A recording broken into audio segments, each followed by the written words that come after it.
Okay, members, we move now to consideration stage of the Sign Language Bill. I call the Minister for Communities, Mr Gordon Lyons, to move the bill. Mr Deputy Speaker, I beg to move that the consideration stage of the Sign Language Bill be agreed. Minister, thank you. Members, you will have a copy of the Marshall list of amendments detailing the order for consideration. The amendments have been grouped for debate in the provisional grouping of amendments selected list. There are two groups of amendments, and we will debate the amendments in each group in turn. The first debate will be on amendments 1 to 5 and number 22, which deal with the provision of sign language classes and the definition of the deaf community. The second debate will be on amendments number 6 to 21, which deal with consultation, the conferral of functions on other bodies or persons, the Department's reporting duties and assembly control of regulations. I remind members intending to speak that during the debates on the two groups of amendments, they should address all of the amendments in each group on which they wish to comment. Once the debate on each group is completed, any further amendments in the group will be moved formally as we go through the bill, and the question on each will be put without further debate. The questions on stand part will be taken at the appropriate points in the bill. If that is clear, we shall proceed. So, Clause 1, stand part. No amendments have been tabled to Clause 1. The question is that Clause 1 stand part of the bill. All those in favour say aye. Aye. Contrary of any no. The ayes have it. The ayes have it. Group 1 amendments, sign language classes and definition of deaf community. We now come to the first group of amendments for debate with Amendment 1. It will be convenient to debate Amendments 2 to 5 and 22. Members may wish to note that Amendment 2 is a paving amendment for Amendment 3 and Amendment 5 is consequential to Amendment 4. I call the Minister for Communities to move Amendment 1 and to address the other amendments in this group. Minister. Thank you, Mr Deputy Speaker. I beg to move. The amendments I have tabled to Clause 2 do not alter the intention of the bill, rather they refine it and strengthen it. Clause 2 places a statutory duty on my department to actively promote BSL, ISL and deaf culture across Northern Ireland. This includes ensuring access to sign language classes for deaf children, young people and their families or carers. This clause transforms recognition of the languages into practical action. It ensures increased visibility, awareness and understanding of BSL and ISL, not just within public life, but also in wider society, working in partnership with the deaf community. This is where meaningful change begins. A priority of this bill is ensuring early access to sign language, which is vital for communication development, educational progress and family relationships. Making early access a departmental responsibility removes barriers and ensures consistent, equitable support for families. The amendments follow constructive engagement with the committee, deaf organisations delivering classes and legal refinement by the Office of Legislative Counsel. They guarantee that classes will be free of charge now and for future generations. The age threshold will rise to include young persons up to 25 years of age, reflecting developmental, educational and transitional needs. The Queen's University of Belfast report on free sign language classes for deaf children and families, commissioned by my department, demonstrates that early sign language exposure improves communication, social development, educational attainment and emotional well-being. Families learning together and being able to do so without financial barriers create the strongest foundation for children's confidence and development. Free access prevents inequality by ensuring support does not depend on a family's ability to pay. Economic analysis by the British Deaf Association found that early acquisition of sign language is an investment in children and young people and for the public purse. Every £1 invested in early British Sign Language provision yields up to £14 in lifetime benefits, boosting education, employment and health outcomes for deaf children in society. This demonstrates that early year sign language support produces long-term personal, social and economic gains. And this is for British Sign Language as well as Irish Sign Language. Amendment 2 is consequential to Amendment number 3. Following the committee's request that my department consider amending the age threshold for family classes from those under 19 years of age to up to 25 years of age, my officials engaged with the National Deaf Children's Society. They strongly support raising the age threshold to those under 25, noting that language and communication development for deaf young people continues into their early 20s. Families remain central to communication support even as young people transition toward independence. The period from 19 to 25 years of age include major transitions, further and higher education, training and employment, all of which create new communication pressures. Many statutory frameworks already recognise extended needs beyond age 18. Examples include the Northern Ireland Commissioner for Children and Young People Act, support under the Children's Order for Education and Training up to the age of 24, and in England, the Children and Families Act 2014 provides special educational needs and disability support up to the age of 25. The NDCS therefore regards raising the threshold as consistent, fair and aligned with modern developmental pathways. Their own services extend to age 25 for precisely these reasons.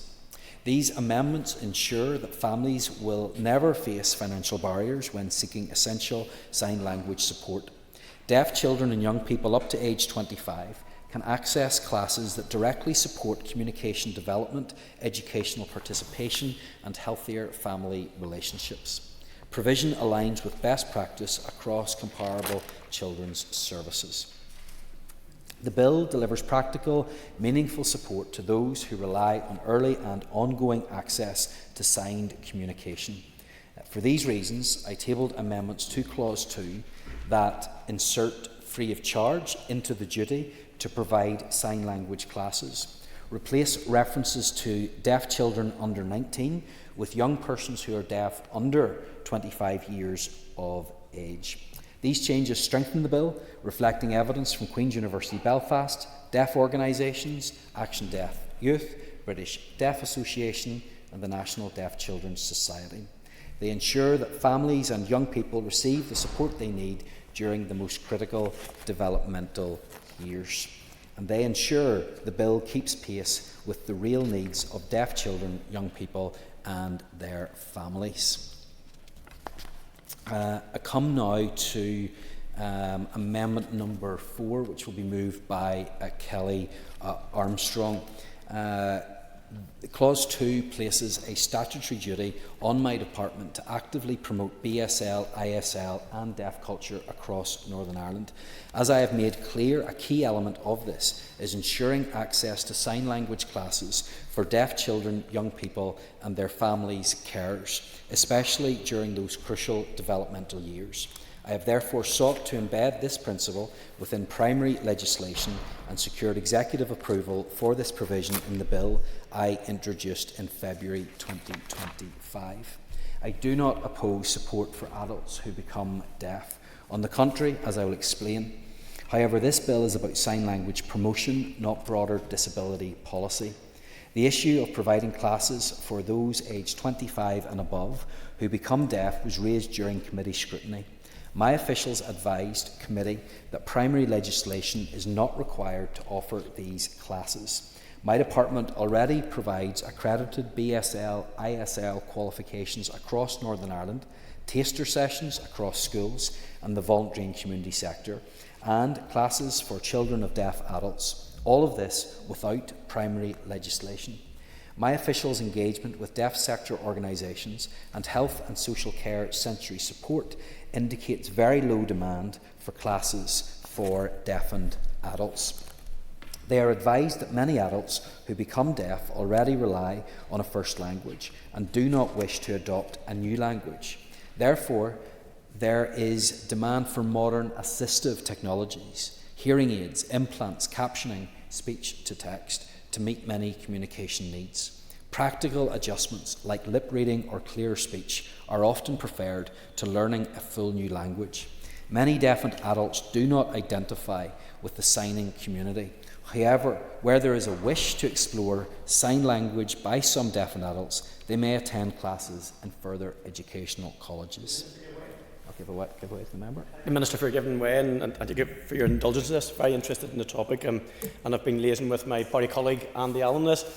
But we very much welcome the bill. We welcome the changes that are being adopted. But it occurs to me that the success of this bill actually will change how we communicate right across the piece in Northern Ireland, and that for those people who develop deafness, that provision might be better on the face of a bill, because in 20 or 25 years, the whole tapestry is going to change quite drastically, and it might be beneficial to put it on the face of the bill at this stage, so that we're kind of future-proofing the anticipated changes that are going to be brought about.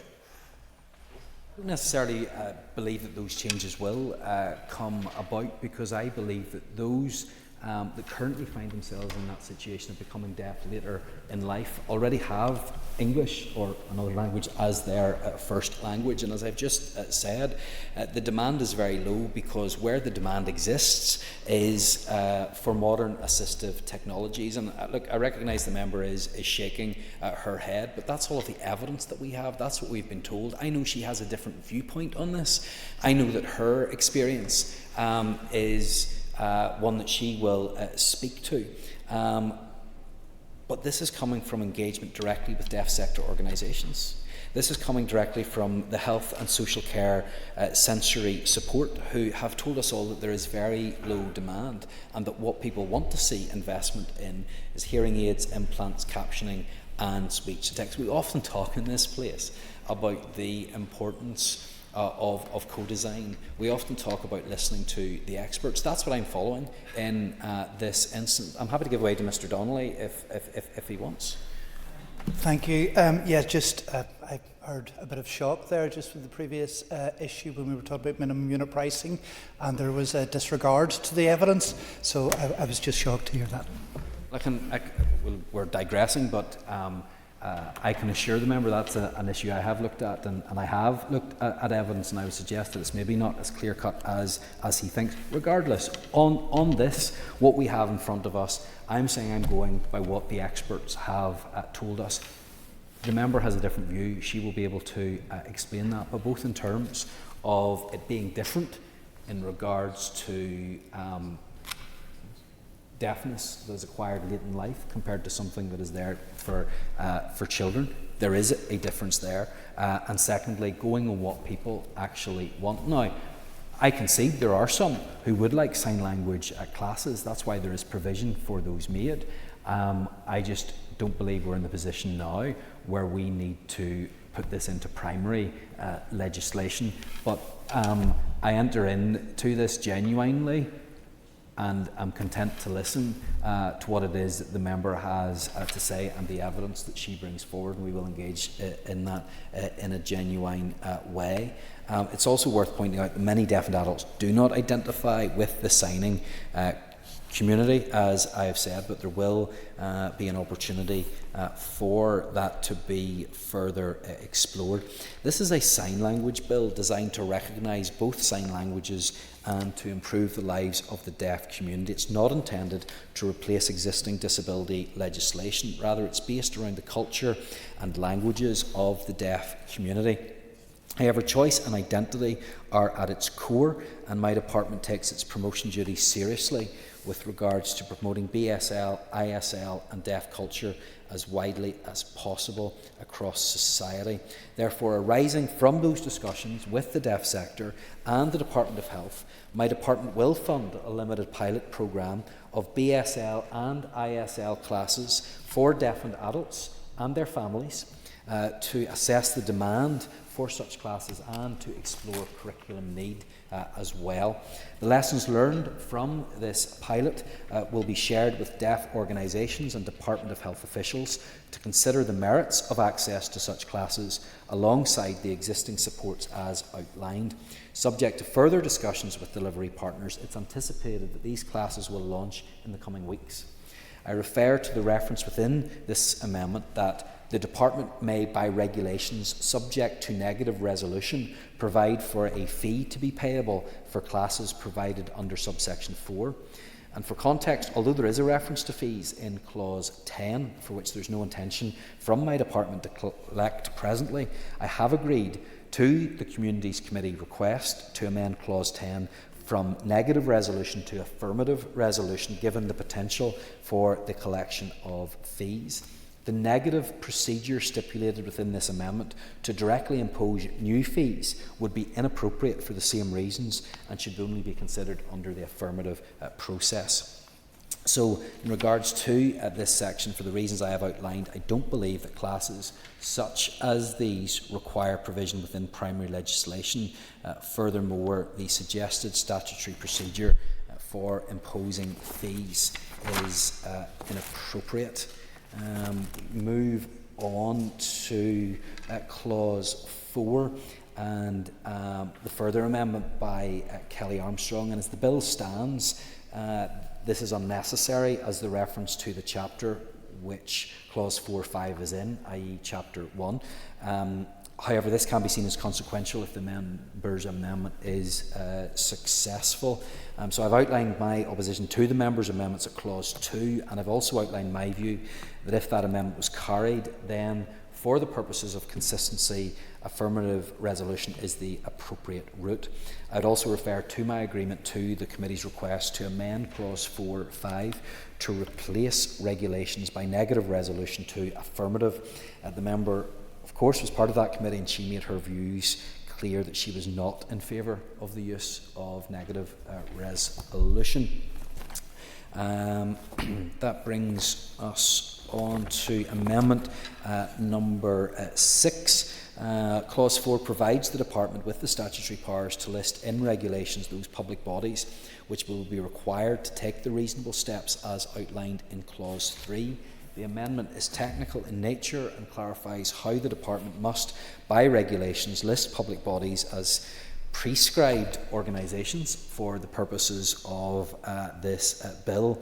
The committee had requested that rather than listing public bodies as prescribed organisations by negative resolution, the Department should use the affirmative regulation. My officials were of the view that this was an administrative duty and that negative resolution would provide a proportionate level of scrutiny for such an administrative exercise. It would also expedite the listing of public bodies to ensure they would be subject to the duties of this. Not interrupting deliberately, but just to point out we're addressing amendments 1 to 5 and then 22. I think you referred there to amendment 6. Amendment 6, just 1 to 5? 1 to 5. Then... And 22. And 22. Well, then moving on to amendment number 22, and apologise to the House for that. I thought amendment number 6 was in group 1, but if that's not the case, we move on then to a few brief comments in relation to amendment 22. Membership of the deaf community needs to be factual in order to work everywhere else referred to within the bill. Key rights to access services and information correctly turn on the actual use of or reliance on sign language. Therefore, this is not about a hypothesis, an abstract or potential benefit from using sign language, but rather guaranteeing access to services for those deaf or deaf-blind people who normally rely on BSL or ISL in the present. Deaf or deaf-blind sign language learners now, for example deaf children, may well become users relying on sign language in the future and would automatically have rights under the bill at that point. The amendment would undermine the intention and purpose of the bill, as it would place sign language users who rely on BSL or ISL and those who could hypothetically in the future benefit from sign language on an equal footing under defined membership of the deaf community. That's not the intent of the bill, because, Mr. Deputy Speaker, I believe that if I were to learn sign language, I could get a future benefit from learning it. However, I do not believe that I should be in the same category as those who rely on it. That is the distinction between this. That was the policy intent of the bill. Happy to give way to the member if she wants to make any comment on that, but that is the case.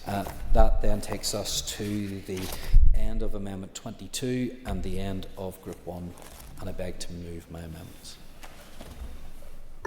Minister, thank you. Members, the Business Committee has agreed to meet at 1 p.m. today. I propose, therefore, by leave of the Assembly, to suspend the sitting until 2 p.m. This debate will continue following question time, when the first member to be called then will be the Chair of the Committee for Communities, Colm Gildernew. I call you. I am the Chairperson of the Committee for Communities.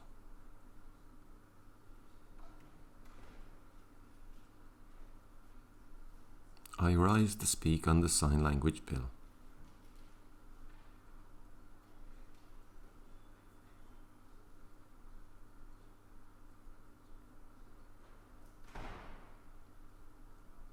I welcome members of the deaf community who are watching here in the gallery at Stormont and online.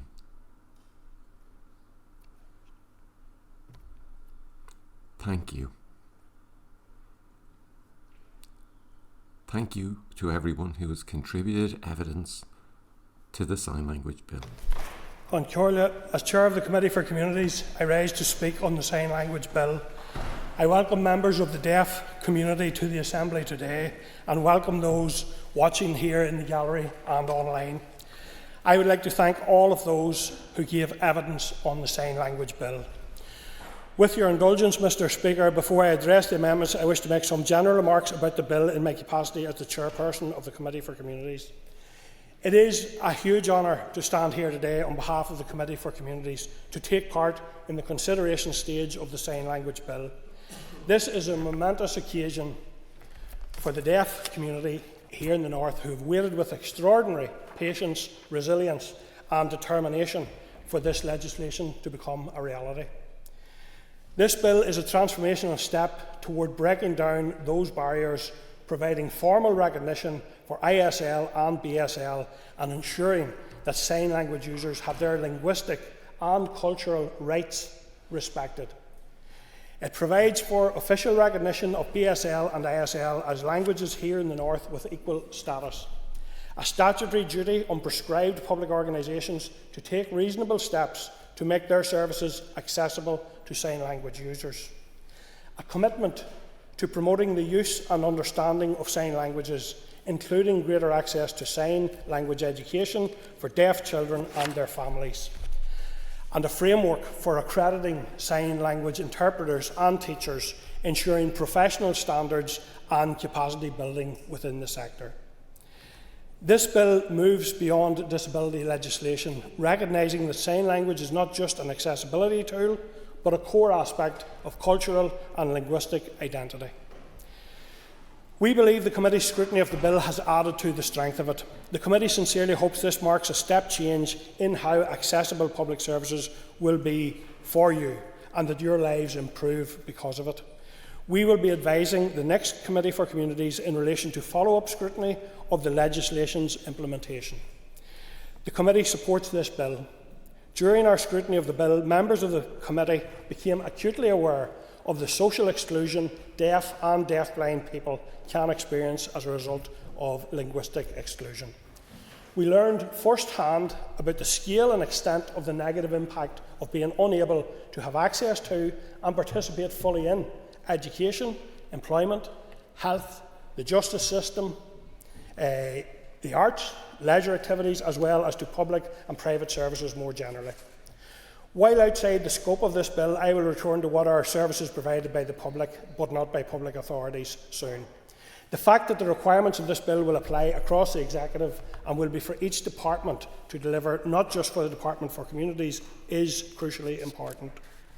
The Committee looks forward to seeing how each department develops and implements its respective sign language action plans in due course, not least that of the Department of Education, where stakeholders were clear that early education and exposure to sign language will be essential in meeting the aims of this legislation.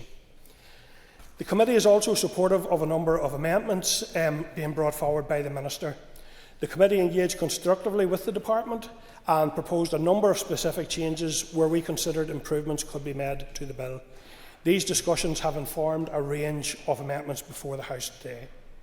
Many of you will know how unique the committee stage of the Sign Language Bill was, and indeed needed to be, in order to enable and encourage members of the deaf community to engage fully with it and allow committee to receive what turned out to be invaluable evidence. The committee stage included working with the community and the department to facilitate capacity building events prior to the bill's introduction, enabling evidence to be signed and sent via WhatsApp, providing two-way live interpreting at committee meetings, and when the committee considered the bill more generally, making sure consideration of the bill was clipped and interpreted in both languages post-meeting and then made available on the Assembly website, as well as facilitating specific events with children and the deaf-blind community. Based on the unique approach proposed by the committee, this House agreed to a committee stage of almost 11 months, which enabled us to hear directly from the deaf community here. They have reflected to us how involved they felt in that process. The committee's call for evidence received responses from 42 organisations or individuals via Citizen Space and 44 signed responses via WhatsApp. We requested evidence from relevant organisations and briefings from the Department for Communities throughout our deliberations on the bill. The committee considered the provisions of the bill over the course of 13 meetings and heard from 18 stakeholder groups. A wide range of issues relating to sign language and interpreting provision were brought to the committee's attention, and I intend to go through each of these in turn before I focus in on the amendments listed today. So in relation to services provided in the public sphere, whilst outside the scope of the bill, accessing those services which are available in the wider public sphere but which are routinely provided by private sector companies and organisations was an issue that was raised with the committee consistently. Respondents told us that everyday activities that cause challenges, be that going to hairdresser, knowing how to pay utility bills or when to pay utility bills, grocery shopping, communicating with a solicitor, or just socialising out and about on public transport, all provide unique challenges. Committee has outlined this issue in the recommendations section of our report. As a committee, we feel strongly that it is important for the department to continue to expand access and interpretation on its agenda in terms of sign language provision, to promote consistency of access across society and for essential aspects of everyday life. This has been done successfully in other regions through the use of enhanced voucher schemes and providing access to a central VRS or known as video relay service. In relation to enforcement, this was consistently raised across the committee stage of this bill. As it stands, if public authorities don't provide interpretation, for example, deaf people will have to navigate each organisation's respective complaints procedure, which the department must ensure it delivers clear guidance on, or use the Disability Discrimination Act to take a judicial review. This is clearly not ideal for a piece of legislation that acknowledges the deaf community, not through a disability lens, but as a linguistic and cultural minority. In our report, committee has recommended that the department make full and appropriate use of its regulation-making powers set out in Clause 7 as soon as it becomes apparent that guidance alone is not enough. It is important that deaf and deafblind people, after this bill is passed, do not need to identify as disabled in order to be able to access a linguistic and cultural right. There was significant discussion in relation to the duty placed on prescribed organisations to take reasonable steps to ensure that services and information are accessible to sign language users. Committee was clear that the department, within its guidance, should provide greater clarity on the application of reasonable steps, ensuring that considerations of affordability and practicability do not result in reduced standards of access for the deaf community, and that services are as accessible to them as to the hearing people. In relation to the sign language action plans, as mentioned, members considered the broader ambition of the bill in promoting the use and understanding of sign languages. Evidence highlighted the importance of sign language education, and while the bill provides for this for deaf children and their parents, it was not clear how it would be included in the education system. The department did indicate to us that it could not confer functions on other departments, and so it is now over to each individual department to develop their sign language action plans and tell the public how they will each promote the use and understanding of sign languages. In relation to this and many other issues raised with committee guidance, with committee, guidance will be central to the effective implementation of the legislation. It is important to note here that despite requests for a draft of the guidance and being told the Department was working with the BDA on this came in the last month of committee stage, and it was what appeared to be a very early short draft of the guidance to come. In terms of consultation, how the Department will consult with the deaf community on various aspects of the bill was also consistently raised. Officials made it clear that for the most part this will happen through the Sign Language Partnership Group, which the Department expects other departments to use. The committee recognised the importance of meaningful consultation with the deaf community and strengthened this duty through its request to change Clause 5 and 8 from requiring consultation with one person or group to at least two persons or groups, whilst ensuring this included both BSL and ISL representation. And I have to say it was also clear through the committee stage that the Department had consulted widely with the community as well, and that's to be hugely welcomed. So in terms of interpreters then, the implementation of this bill will undoubtedly require more interpreters to be available to the deaf community, and indeed the success of the bill will depend on that being the case. Committee understands the extent of the work already underway to address this in advance of the bill receiving royal assent. However, some concerns do still remain that available interpreters in the ground are few here in the north. The committee has recommended in our report that the Department produce a clear strategy to address the supply, accreditation, regulation and retention of sign language tutors, interpreters and specifically deaf-blind interpreters, where the committee understands there is a considerable gap.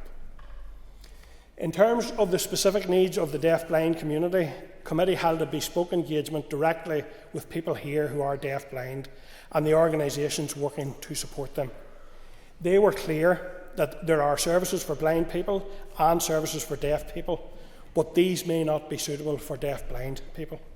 The Department must ensure, therefore, that the specific needs and experiences of deaf-blind people are explicitly reflected across all aspects of implementation, including interpreting provision, social work services, access to healthcare, transport and reporting mechanisms. The committee would like to sincerely thank colleagues in Information Services and Broadcasting, the Bill Office, RAISE, Legal Services, Events, Education and Engagement, and the interpreters for all of their support during the call for evidence and scrutiny of the bill, and departmental officials for their support and patience with the committee's queries. Particular thanks must go to members of the deaf community who took the time to provide evidence in their first language, both British Sign Language and Irish Sign Language. Their contributions were invaluable to shaping the committee's deliberations. I thank the members of the committee also for their contributions to the careful scrutiny of the bill and the issues that were raised in the evidence during the committee stage. There was a shared recognition of the importance of getting this legislation right and of ensuring that it delivers tangible benefits for deaf people and sign language users right across the north and makes a real difference to that community. So now moving, Ceann Comhairle, to Group 1 amendments, sign language classes and definition of the deaf community. Before commenting on the specifics of Amendment 1, it's worth noting that in its report, committee advised the Department to make what is meant by promote in Clause 2 explicitly clear in the EFM. For example, that it includes an obligation to, but not limited to, the provision of the availability of classes. Committee welcomed the inclusion of free of charge from the Minister, which clarifies that the burden of cost for classes will not be on the family of the deaf child to meet. It is right that children, close families, guardians and carers can learn to improve proficiency in sign language at no cost to them. Amendment 2 is a consequential amendment to Amendment 3, which the committee requested. That is that the age of a child or young person who can gain access to free sign language classes be increased from 19 to 25. Committee heard from stakeholders that aligning the bill with UNCRPD and indeed UNCRC standards would ensure continuity of access during transition years. The Department received further clarification and rationale from National Deaf Children's Society on this change and indicated that it was content to proceed with it, and I have to say that's hugely welcomed by the committee. I think that's in keeping with how we approach other sectors in relation to transferring and transition. Amendments 4, 5 and 22 were tabled by Kelly Armstrong after committee stage, and so committee didn't take a view on these. However, Kelly did raise her intention to table an amendment, and members can of course take their own party view on those today. In terms of Amendment 4, I will say, and the member will speak to her amendment soon, Kelly is a strong advocate for the deaf community, and her amendment relates to availability of classes for people over 25 who become deaf and their close families and carers to learn or improve proficiency in the language. Additionally, bearing in mind the cost of this to the department, and presumably to make sure this doesn't halt the availability of classes for young people and their families, she has included a provision for these classes over 25s to be paid for. At committee, the member recorded her dissent regarding agreement of Clause 2, to which this amendment relates. She indicated that while the targeting of young people was welcome, concerns remained that those people over the age of 25 who become deaf through illness or injury are not included to be helped to learn or improve their proficiency in the language. In the committee's report, we outlined that it too remained concerned about the exclusion of people over the age of 25 who will lose their hearing through illness or injury, and asked for assurances that other policy areas will support such people to be able to communicate in BSL and or ISL. This also relates to Amendment 22 in the group, in use of the term normally, rather than use of would benefit from using. So that completes my remarks in relation to the amendments listed in Group 1. Ceann Corley, or am I agate? Thank you. I call Kelly Mark Durkin. Ceann Corley. I rise today on behalf of the SDLP. We are the official opposition, but on this occasion there won't be any opposition from us to what's in front of us today, any of the proposed amendments. It would be great to see us all in agreement on something. That doesn't happen in here very often. This is an important piece of legislation, as others have said. It's one of immense value that matters, that will make a real difference in people's lives. It will make our things that little bit easier and fairer. And it's good to be reminded that's exactly what this place is meant to be about, and that's what we're meant to be doing, delivering improvements for the people that we represent. I want to thank the officials and all those who put so much work into this to date. The officials in particular, their engagement, their willingness to listen and take on board most of committee's suggestions. And I thank everyone who took time to respond and contribute along the way, and especially to the deaf community whose input has been vital. Because of all that, that was good legislation is now on the verge of becoming better legislation. For most of us, understanding and being understood is something we take for granted. We move through our daily interactions without giving it a second thought. But for so many in the deaf community, that's far from the case. The consequences of not having access to the right support can be dire. Recent reports have highlighted deeply concerning cases where interpreters haven't been available in healthcare settings, resulting in misdiagnosis. In some instances, individuals receiving a cancer diagnosis felt that they were left trying to grasp life-changing news without the support or understanding that they needed. Receiving that kind of diagnosis is extremely difficult under any circumstances, but not being able to fully comprehend what it means makes an already distressing experience completely traumatic. Many individuals find themselves relying on family members or friends to interpret at GP or hospital appointments, giving up privacy just to understand information about their own health. The same barriers present themselves across education, in the justice system, and access to welfare everywhere. That's the reality that this bill seeks to confront, stamping out those inequalities that jeopardise access to the basics and allow people to be left behind. And too often these inequalities come at the cost of independence. So it's in that context that I turn to the amendments before us today. We welcome, obviously, the progress of this bill, its clear commitment to promoting and protecting both British Sign Language and Irish Sign Language. I acknowledge that it was remiss of me not to acknowledge that the Minister's work on this and that of my committee colleagues, but in particular, this is probably unusual in here as well. I'd like to pay tribute to the committee colleague from a different party, Kelly Armstrong, for her efforts to date on this legislation. This legislation, I hope, will set out a clear direction and help inform the kind of society we want to build. We support the Minister's amendments today, which for the most part address concerns and take on board issues raised by committee and either tidy up or strengthen the bill, and in many cases do both things. The bill already makes provision for sign language classes for young people under the age of 25 and for their families, guardians and carers. That's welcome and necessary, but we don't think that it goes far enough. Across the north, there are growing numbers of adults who lose their hearing later in life, whether through age, illness or other factors.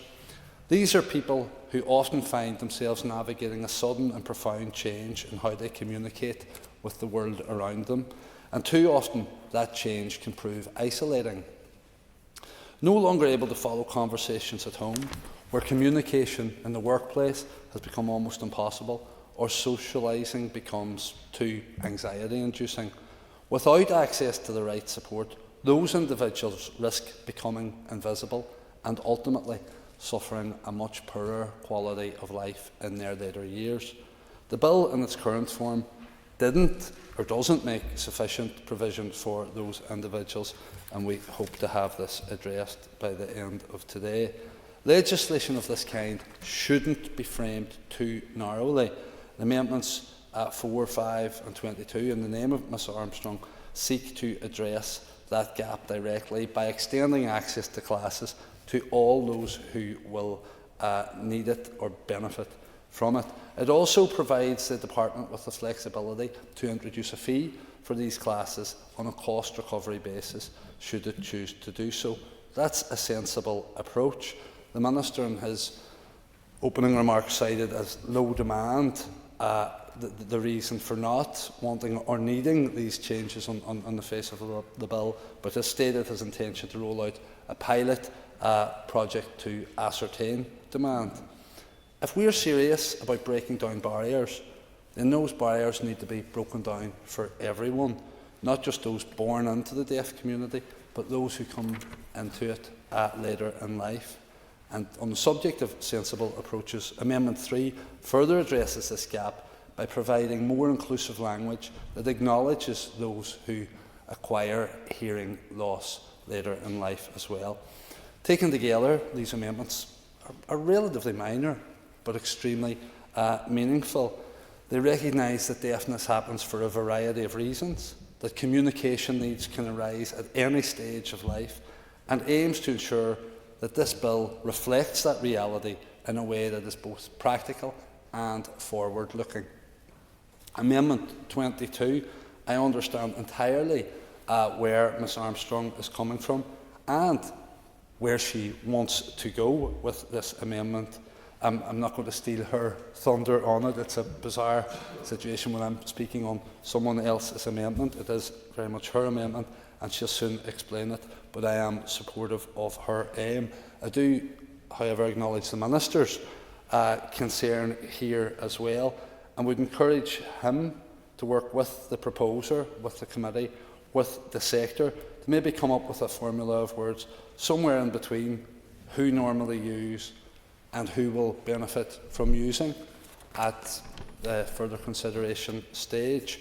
I appreciate that there's been a discussion about what should or should not be prioritised at this stage, but legislation should set out a clear direction of travel, and these amendments, in my view, do just that. They provide flexibility to the Department, they introduce safeguards around costs, and they expand the scope of the bill to include those who otherwise would lose out.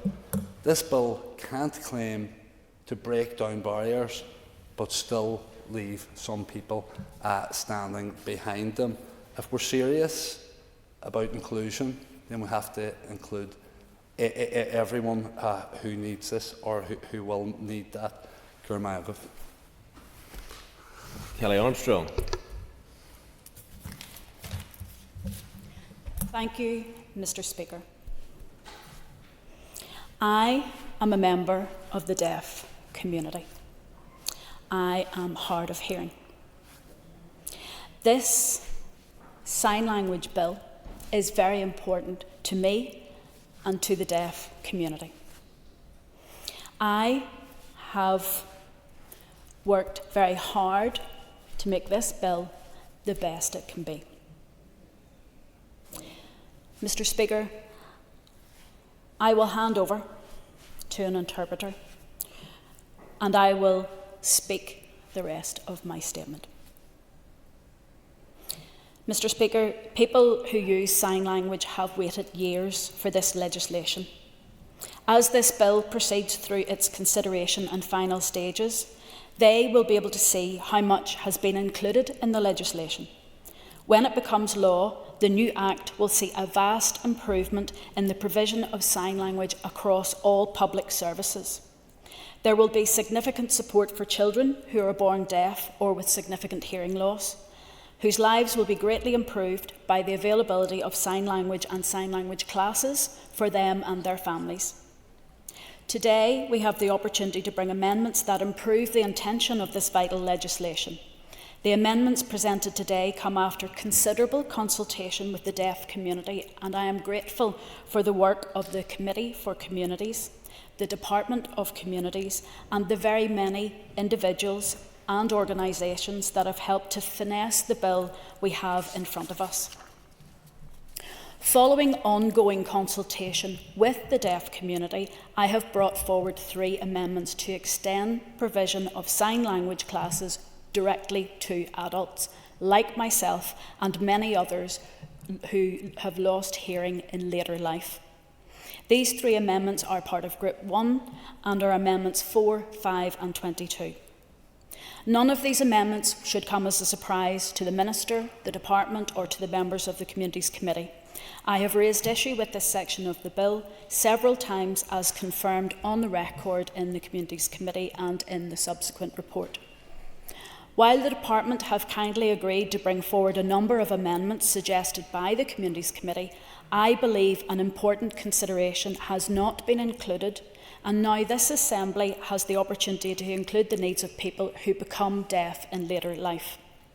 This includes people who become deaf due to age, illness and/or trauma, and this includes serving military, police personnel and veterans whose hearing has been impacted by loud noises such as explosions and from firing ranges.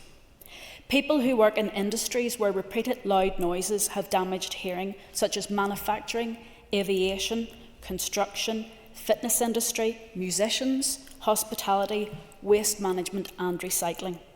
And important not to forget people who've been in receipt of chemotherapy, radiotherapy and those with some cancers whose hearing can be damaged through the receipt of life-saving treatments. It includes older people who have age-related hearing loss, presbycusis, who have had infections.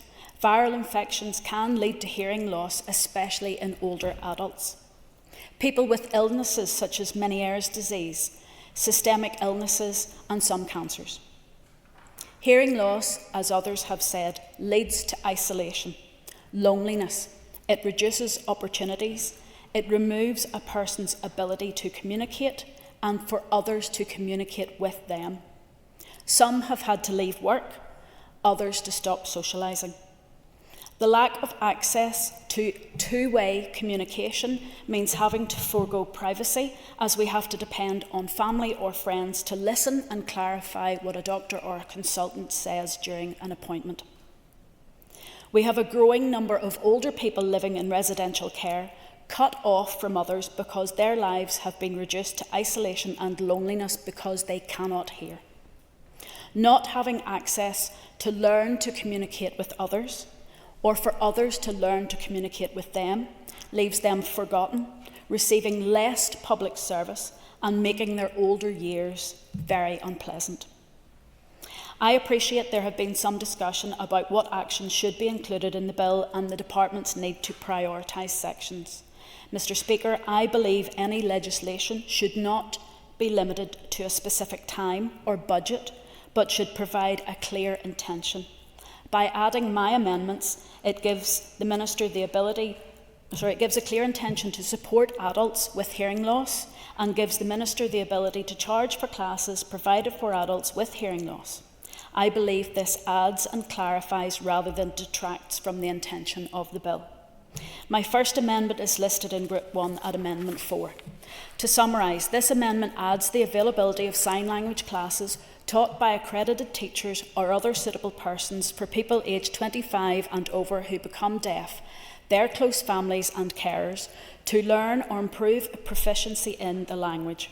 It allows the Department, by negative resolution, to provide for a not-for-profit fee to be payable for these classes. If this amendment is passed, I have listened to what the Minister has said today, and of course at further consideration stage can move that from negative resolution to the affirmative.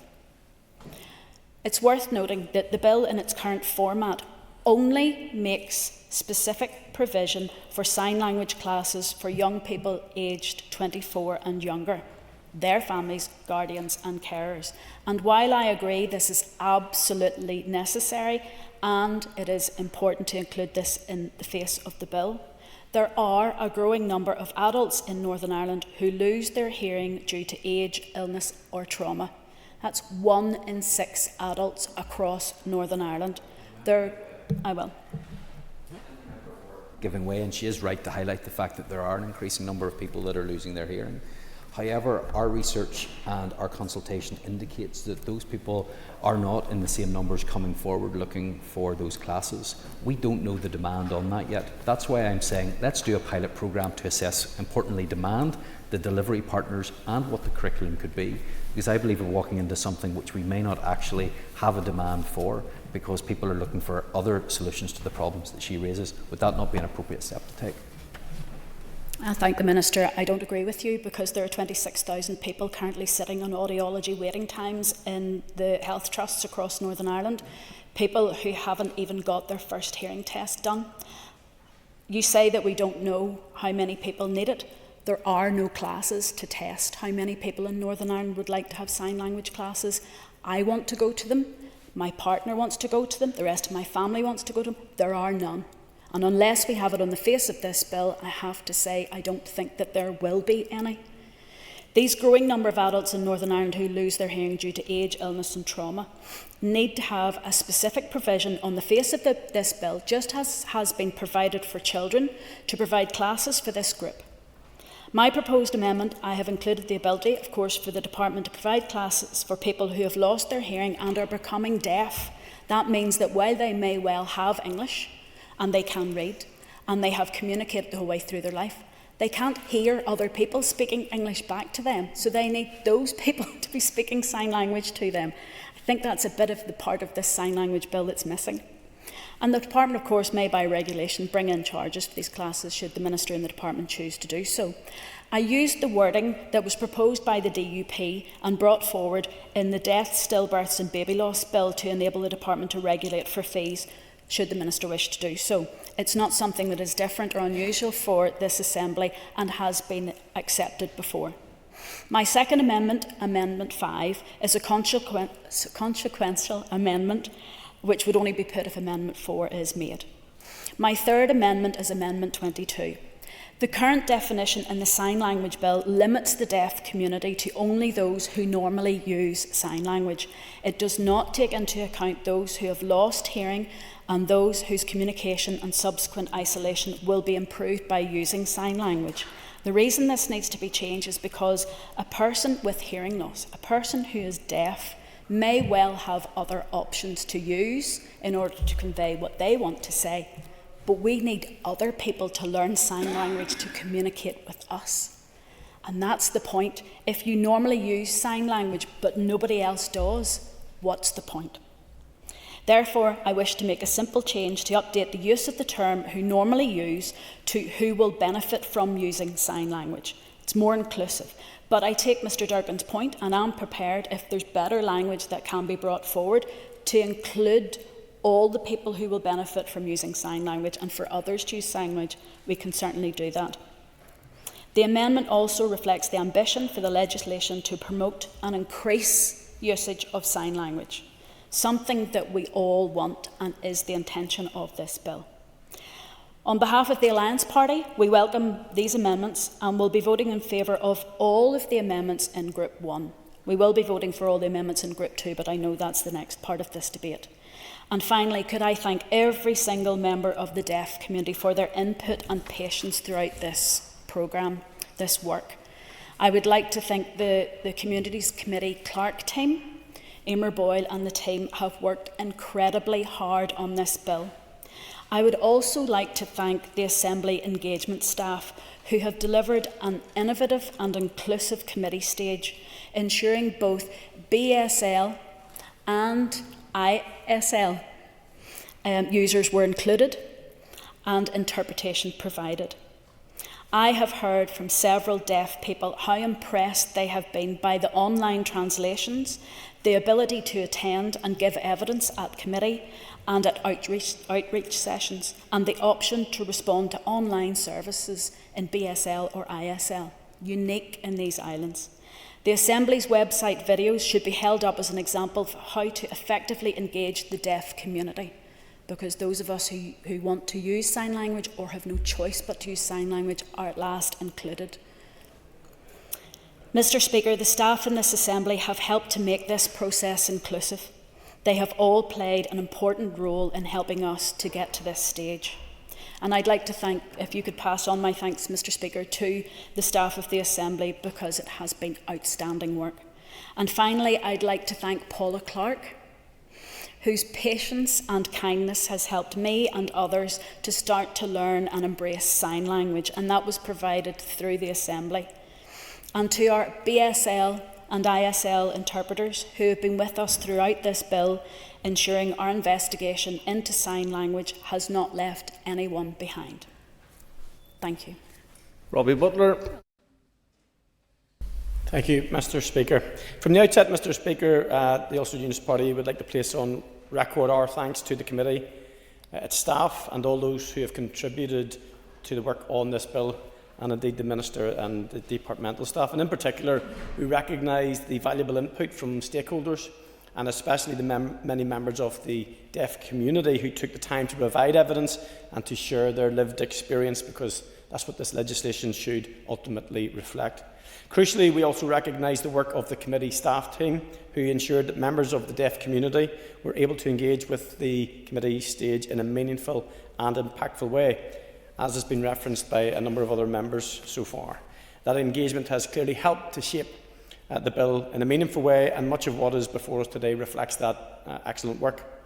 I'm going to turn to Group 1, if that's okay, Mr. Speaker, which is sign language classes and definition of the deaf community. And we broadly welcome the intent behind the amendments within this group, because at its core, this is about access to sign language, and getting that right early makes all of the difference.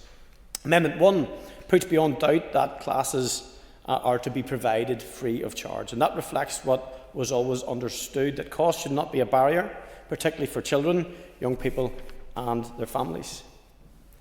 Amendment 3, extending the definition of young people to under 25, is also sensible. It reflects that reality that support does not stop at 18, and that transition into adulthood is indeed a key period.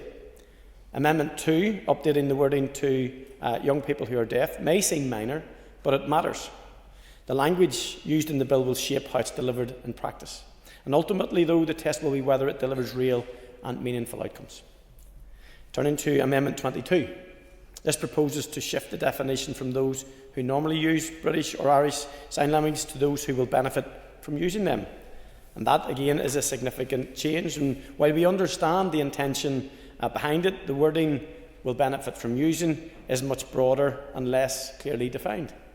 It moves away from those who rely on sign language in their day-to-day lives and opens the scope to a potentially much wider group. And we're certainly listening to that part of the debate today. We're concerned that this would create uncertainty about who the bill is intended to cover and potentially risks diluting its focus. We consider that normally uses a more grounded and workable definition for the purpose of this legislation. Equally, those who lose their hearing later in life could still be captured within the original definition should they come to use sign language in their day-to-day lives. That said, this issue and this amendment is trying to address a very valid point, particularly for those who lose their hearing later in life. That is why we see greater merit in Amendment 4, which seeks to address that gap in a more targeted and practical way. Amendment 4 recognises that there is a cohort of adults who are not currently provided for on the face of the bill itself.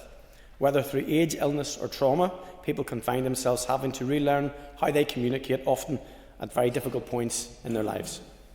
There is some provision available, and that is welcome, but access is not always consistent or clear.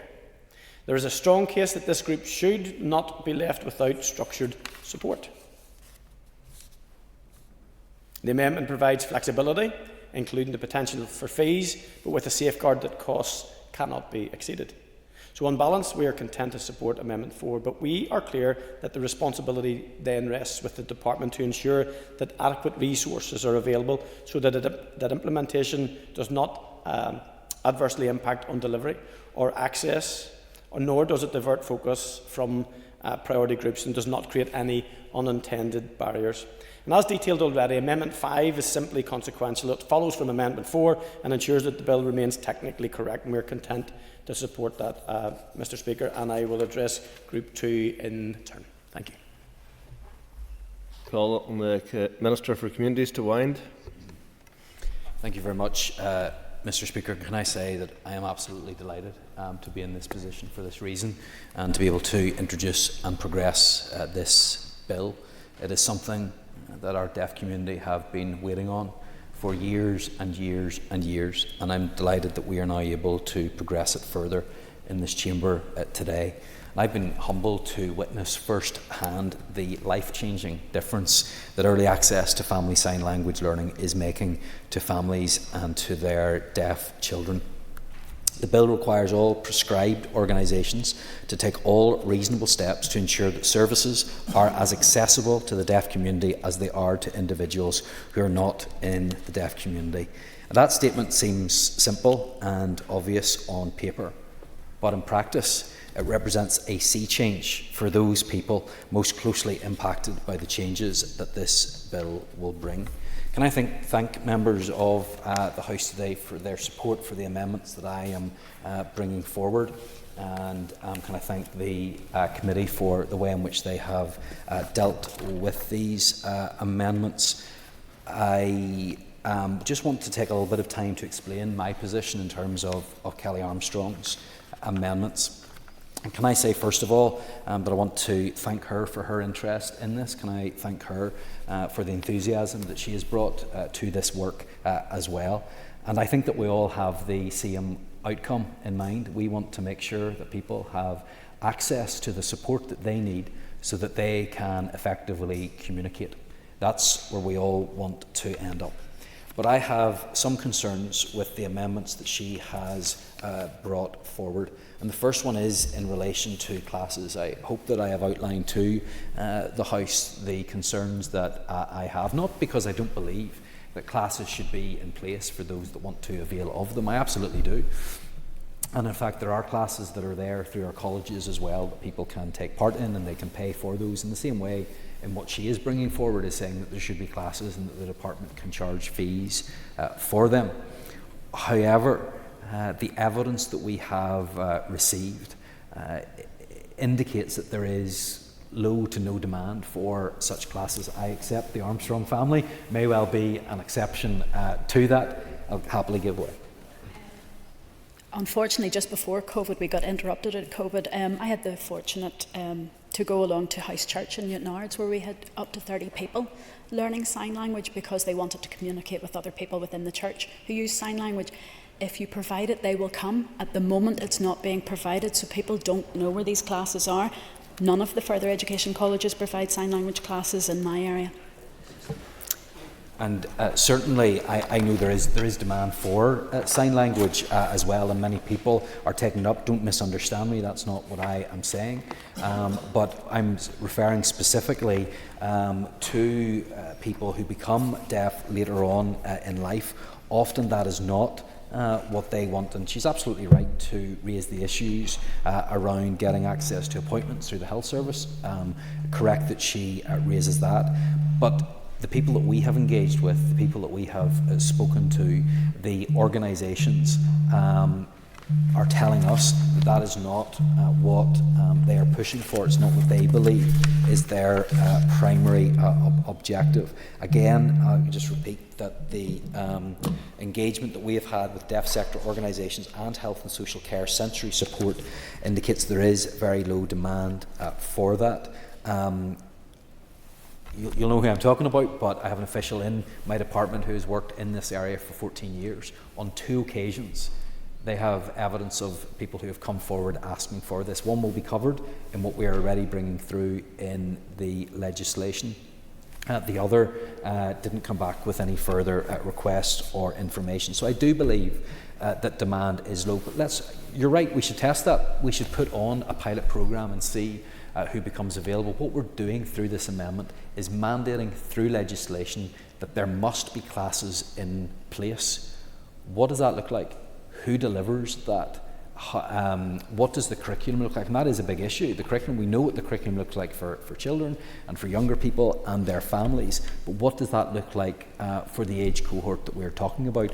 Those are all questions that need to be answered, and I do think that it is prudent to find that out first, and that we don't need to put it in legislation in order for us to proceed with that pilot programme. So that's what I'm putting to the House today.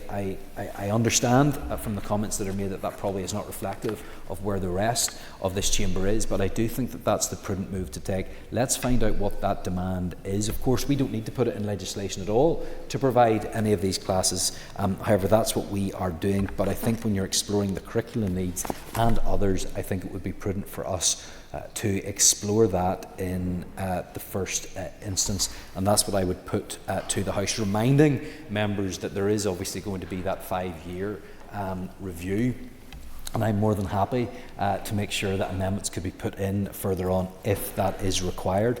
What we are being told is that it is not where the demand is for those that lose hearing later on in life.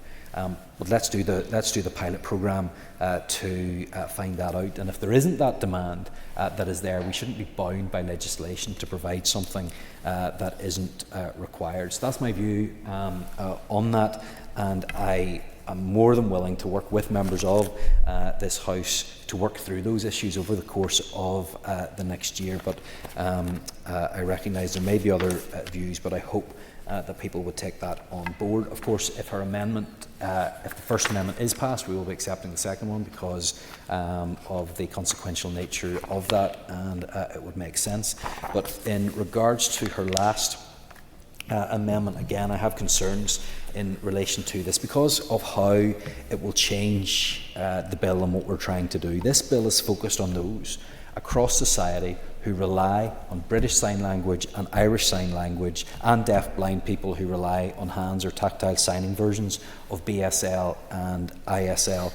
I think that the third amendment from the member actually risks diluting the focus of this bill, and I agree with the member for Lagan Valley on that one. I think it does change it.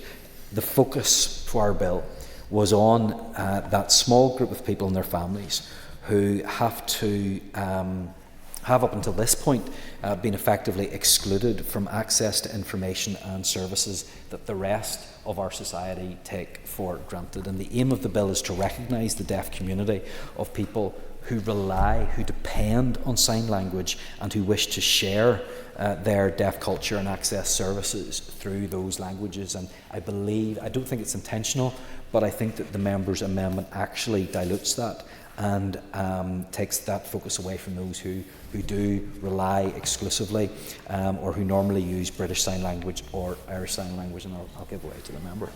Minister is saying, but it's just to highlight again, if the deaf community by themselves, those who are already users of sign language, are the only people who are being looked at within this bill, then we're missing the fact that we can't get communication from others out there, and we need more than just the deaf people. We need the wider community to be able to speak with us.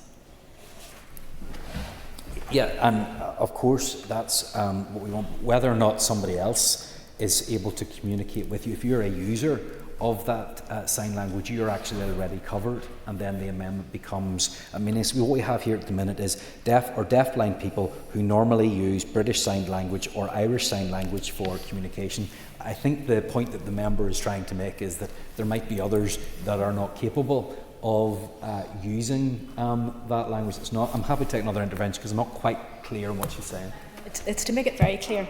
If we are promoting, as it says under Chapter 1 of the bill, as introduced, if we are promoting sign language, it's not to hold sign language to only people who currently require sign language because they're deaf. Those people need to communicate with others, and others need to communicate with them. It's opening up, rather than saying, if you use sign language, this applies to you. If you use sign language and want to speak to someone else, those other people can't access supports. So if we want to talk to a GP, then the GP needs to be able to use sign language. So let's open it up and promote sign language wider. I'm more than happy to promote sign language widely, but the Chapter 4 states what is the definition of the deaf community for the purposes of this part and for the purpose of the sign language bill. The deaf community comprises all people falling within one or more of the following paragraphs, and that includes deaf or deafblind people who normally use British Sign Language or Irish Sign Language for communication. That is the group of people that we are trying to help. That primarily this legislation is being put in place to help them first and foremost. It is those that depend upon it, rely on it, not just those, because I think it does, as the member, Mr Butler, has indicated, it widens it out to a wider group of people, not just those that will sometimes use it or may at some stage benefit from using it, but those who rely on it, those for whom they cannot get by, they cannot get through the day, they cannot access public services without it. That is my focus within this bill, and helping those people who have not had the rights that the rest of us enjoy, that the rest of us can so often take for granted. So I want to make sure that that's who the focus is on whenever the consultation takes place, that those first and foremost are the people that we are focusing on. Yes, there are a wider cohort of people who may use it in their everyday lives, those who perhaps are hard of hearing as well. But the focus for me within this bill is that group of people first and foremost that have struggled so much and haven't had the rights. So that is why I will be opposing her amendment, because I'm determined that this bill will ensure that the deaf community of BSL, ISL and deafblind signers will not only benefit from increased accessibility to public services, but through the increased visibility, awareness and understanding of languages and deaf culture, wider society will embrace the deaf community, and the daily communication barriers experienced by the deaf community will be removed. And therefore, I beg to move. Amendment proposed to clause 2, page 2, line 13, after classes, Amendment 1, after classes insert free of charge. The question is that Amendment 1 be made. All those in favour say aye. Aye. Contrary, if any, no. Moving to Amendment 2. Amendment 2 has already been debated. As a paving amendment for Amendment 3, I call the Minister for Communities to formally move Amendment 2. I beg to move. Amendment proposed to clause 2, page 2, line 15, leave out deaf children and insert young people who are deaf. The question is that Amendment 2 be made. All those in favour say aye. Aye. Contrary, if any, no. The ayes have it. The ayes have it. Amendment 3 has already been debated, and I call the Minister for Communities to move formally Amendment 3. Beg to move. Amendment proposed to clause 2, page 2, line 17, leave out and insert words as printed on the Marshall list. The question is that Amendment 3 be made. All those in favour say aye. Aye. Contrary, if any, no. The ayes have it. The ayes have it. Amendment 4 has already been debated. I call Kelly Armstrong to formally move Amendment 4. Moved. Amendment proposed to clause 2, page 2, line 17, insert words as printed on the Marshall list. The question is that the Amendment 4 be made. All those in favour say aye. Aye. Contrary, if any, no. Clear the lobbies. The question will be put in 3 minutes.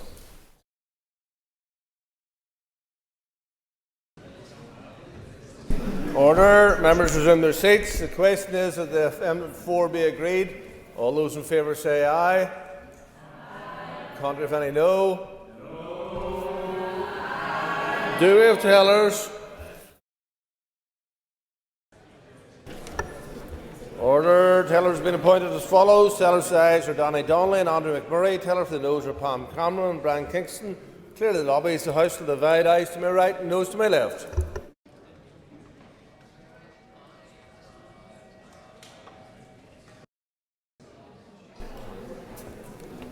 Order. Members will resume their seats. Clerk, read the result.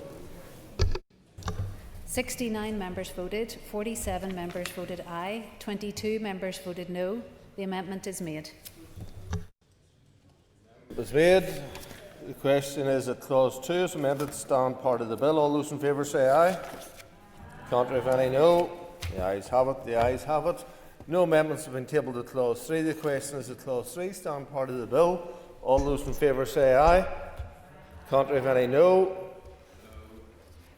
I think the ayes have it. The ayes have it. Amendment 5 has already been debated and is consequential to Amendment 4. I call Kelly Armstrong to move formally Amendment 5. Moved. The question is that if Amendment 5 be made, all those in favour say aye. Aye. Contrary, if any, no. The ayes have it. The ayes have it. We now move to the consultation, conferral of functions, reporting and assembly control. And this is the second group of amendments for debate. With Amendment 6, it will be convenient to debate Amendments 7 to 21. I call the Minister for Communities to move Amendment 6 and to address the other amendments in the group. Is there a point of order, Mr. Speaker? Is Amendment 22 being taken? Not at this stage. Okay. That's fine.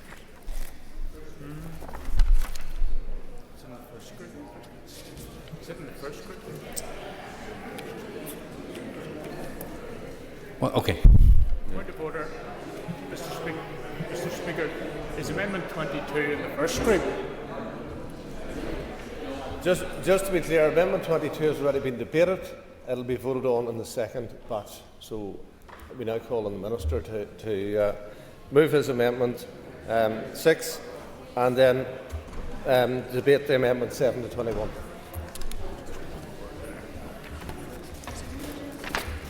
Order, members, if you'd leave quietly, we have business to do here. Mr. Speaker, with the exception of Amendment 18, the amendments that I propose within this group have been developed with the agreement of the committee. They are largely technical and clarifactory in nature, and I believe will improve the delivery of the bill. In regards to Amendment 6, Clause 4 provides the Department with the statutory powers to list in regulation those public bodies which will be required to take the reasonable steps outlined in Clause 3. The amendment is technical in nature and clarifies how the Department must, by regulations, list public bodies as prescribed organisations for the purposes of the bill. The committee has requested that rather than listing public bodies as prescribed organisations by negative resolution, the Department should use affirmative resolution. My officials were of the view that this is an administrative duty and that negative resolution would provide a proportionate level of scrutiny for such an administrative exercise. It would also expedite the listing of public bodies to ensure they would be subject to the duties of this bill sooner. The committee suggested the compromise of adding a public body as a newly prescribed organisation by negative resolution, whereas the removal of a public body as a prescribed organisation should be by affirmative resolution. The OLC advised that it is technically very difficult to separate the two things in one clause, using negative resolution procedure for one and affirmative resolution procedure for the other. I am therefore content with this amendment to clarify that regulations with regard to the listing of public bodies may not be made unless a draft of them has been laid before and approved by a resolution of the Assembly. The amendments to Clause 5 are technical and clarify how my department engages and consults. Clause 5 places a duty on my department to issue guidance about the statutory duties in the bill. Before issuing that guidance, my department must consult each of the public bodies listed as prescribed organisations and which are subject to the duties in the bill. Prior to this amendment, the bill placed a duty on my department to consult with at least one person or group acting on behalf of the deaf community. This was a drafting device intended to emphasise the need for consultation. At the committee's request, I now propose to increase the number of people or groups whom the department must consult from at least one to at least two. Amendment 8 clarifies that each of the persons or groups who is consulted is representative or cognisant of the views or interests of the deaf community. The amendments to Clause 7 are technical in nature. Amendment 10 is a technical clarification, as is Amendment 11, 12 and 13. The amendment to Clause 7.5b again is similar to that at Clause 5.3b, and for the avoidance of doubt removes perceived reliance on a single source for consultation, strengthens the scope of consultations and is consistent with the committee's request to amend. Amendment 15 is a technical clarification. Amendment 16, the amendment to Clause 8 are technical in nature and clarify how the department must engage with the deaf community when fulfilling consultation duties, ensuring engagement will be inclusive, representative and balanced across both BSL, ISL and deaf-blind people. Amendment 17 is a technical clarification. In Amendment 18, the new Clause 8a is also a technical amendment, and this brings further clarity on how the department must consult with the deaf community, including references to part of the deaf community. I have in advance shared a draft of this new clause with the committee, as it emanates from the committee's request for clarity with regards to how engagement and consultation must involve representatives from both BSL and ISL. This amendment therefore ensures balanced input on BSL, ISL and deaf-blind methods of signing. Officials are exploring options to increase the numbers of interpreters for deaf-blind people, which is an entirely different issue to the capacity building of BSL and ISL interpreters. Therefore, when we need to consult on deaf-blind issues, we would not necessarily need to consult with the whole deaf community, as it may not be relevant to everyone. It is a deaf-blind issue. When consulting, the department must actively seek input specific to BSL, input specific to ISL and general input relevant to both languages. This prevents any consultation from becoming one-sided or unintentionally favouring one language group. Clause 8a strengthens the fairness, breadth and quality of consultation and ensures that voices from across the deaf community are heard and reflected in departmental decision-making. It provides clarity and flexibility for officials, reducing the risk of challenge over who was or wasn't consulted. Amendment 19 is an amendment to Clause 9, which reflects the request from the committee that a report evaluating the impact of the legislation should be laid before the Assembly by the Department. In Amendment 20, that amendment to Clause 9 reflects the request from the committee that a report evaluating the impact of the legislation should be laid not more than 5 years after the legislation coming into operation, and thereafter every 3 years. Clause 10 requires the Department to make regulations to establish a scheme for accrediting teachers and interpreters of BSL and ISL. This will provide assurances with regards to professional competence and safeguarding. There is no intention by the Department to collect fees for such schemes at this time. However, I have agreed to the Committee's request to amend Clause 10.5 as there is provision for the schemes to be with or without fees payable. The reference to the potential collection of fees is sufficient to merit tabling this amendment. The amendment is straightforward in providing that rather than being subject to negative resolution, regulations may not be made unless a draft of them has been laid before and approved by a resolution of the Assembly. Therefore, I beg to move. I call the Chairman of the Committee for Communities, Mr. Colm Gillinew. I rise to speak to the amendments in Group 2, consultation, conferral of function, reporting and assembly control. In relation to Amendment 6, this amendment was a committee request to ensure that when the Department removes organisations from the prescribed list, which must take reasonable steps to provide information and services and offer or facilitate the use of ISL and BSL, that this was done through affirmative procedure to ensure maximum transparency. Committee were content that adding and editing, for example, to organisations changing names could be by negative resolution, but the Minister changed both to affirmative, which is welcomed by the committee.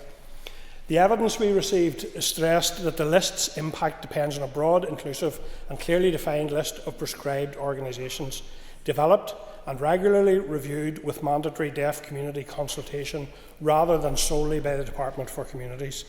Many warned that a narrow or discretionary approach, vague definitions of public body and limited assembly scrutiny could allow key organisations delivering public functions across health, education, justice, social care, housing and community services to be excluded, undermining equality of access.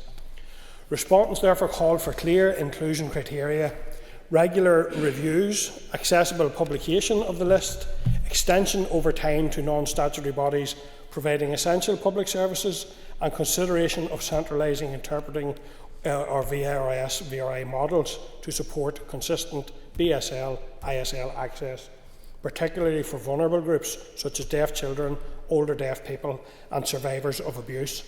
Questions were also raised about what was meant by the term public character. The committee advised the Department to make clear what persons or groups exercising functions of a public character means in practical terms to mitigate any misunderstanding that this may mean services outside the public sector.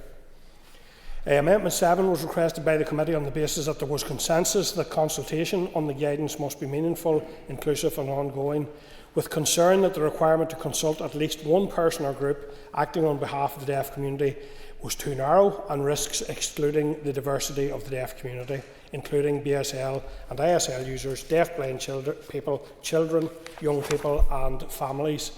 Many called for broader, structured consultation involving multiple deaf-led organisations and sectors, the establishment of a national advisory group or formalisation of the Sign Language Partnership Group. The committee also advised the Department to make what is meant by the deaf community here more explicit, to ensure that at least two persons or groups are not two from the same part of the community. It is my understanding that the Minister has moved on this at Amendment 18, which is again welcome. Amendment 8, made by the Minister and Committee, took the view that this again strengthened the consultation element and agreed Clause 5 as amended by the Minister in this regard. Clause 7 related Amendment 9, Clause 7 related to the Department's regulation making powers, which we were advised it didn't intend to use at this time and were instead using guidance for prescribed bodies to ensure they carried out their duties. The committee was clear in its report that the Department should make full and appropriate use of its regulation-making powers under Clause 7 as soon as it becomes apparent that guidance alone is not enough. This would ensure that deaf and deaf-blind people do not need to identify as disabled to access linguistic and cultural rights. Where Clause 7 exempts any public bodies from the duties of this bill, this should be communicated clearly and in a timely manner to the committee. The committee was content with Amendment 9, which would make sure that where the Department needed to make regulations, for example in relation to education, that it was appropriate that the same regulations wouldn't apply to health. This provides for functions that can be conferred on all departments or specific individual departments subject to the matter at hand. Amendments 10 and 14 came after committee stage, and so committee did not take a view on these. However, committee did consider amendments proposed by the Minister at 11, 12, 13 and 15 and considered these technical in nature and indeed again strengthen the consultation element of these regulation making powers where guidance does not suffice, and we welcome that.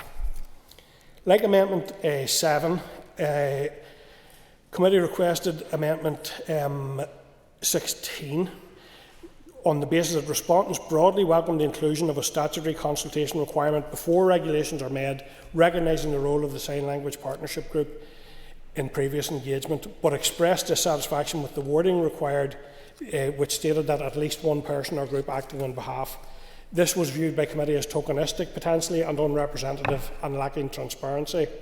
Many who we heard from warned that consulting a single individual or group cannot reflect the full cultural, linguistic and experiential diversity of the deaf community, including BSL and ISL users, deaf-blind people, young people, families and regional communities, and risked undermining the bill's purpose. Respondents therefore called for Clause 8 to be strengthened to require consultation with a broad and representative range of deaf-led organisations.